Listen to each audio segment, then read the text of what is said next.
Let's talk about some picks that may look attractive despite the volatility with Amy Wu Silverman, who's head of derivative strategy at RBC Capital Markets. Also, Greg Branch, who's managing partner at Veritas Financial Group and a CNBC contributor. And Greg, let me just start with you overall. We have seen a lot of pain that's come in here in terms of the trade.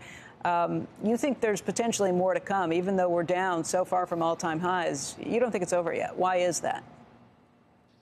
I don't think it's anywhere near over. And despite the futures seeing some comfort from Zelensky seeming to be more compromising on his view with NATO, on his view with the independent territories and Ukraine territory, there's just no easy off-ramp here. I think this is binary in Putin's mind, and there's only one acceptable outcome. And so that means there's going to be an escalation. That means there's going to be further sanctions. That means there's going to be further retaliatory tactics. And I think we're going to see the commodity price move higher, particularly even though we might not get European sanctions, even though we might not get European official abandonment.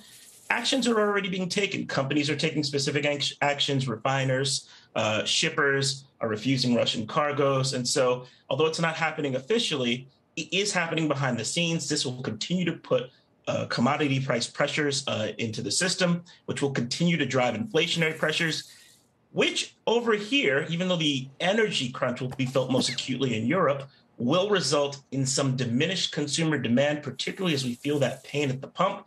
And when you combine that with the already existing top-line challenges that we foresaw this year, Omicron related, some liquidity retrenchment related from Fed rising and shrinking of the balance sheet, I think we see top and bottom line pressures more intense than I had originally foresaw.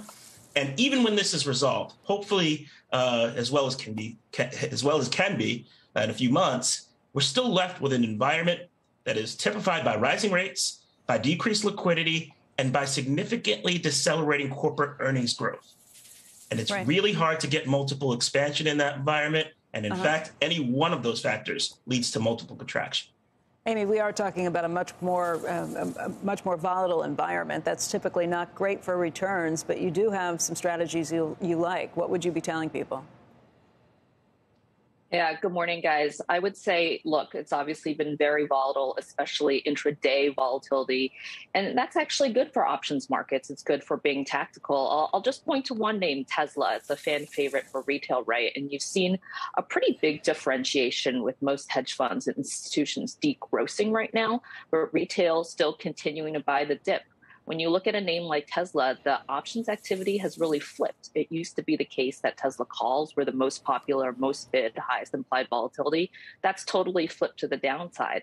So, look, if you can tactically say, I want to hedge for potential bounce back or upside hedge, looking at Tesla calls right now is actually quite interesting because you almost always never get those Tesla call wings for sale. And that's what's happening right now because of the overarching environment.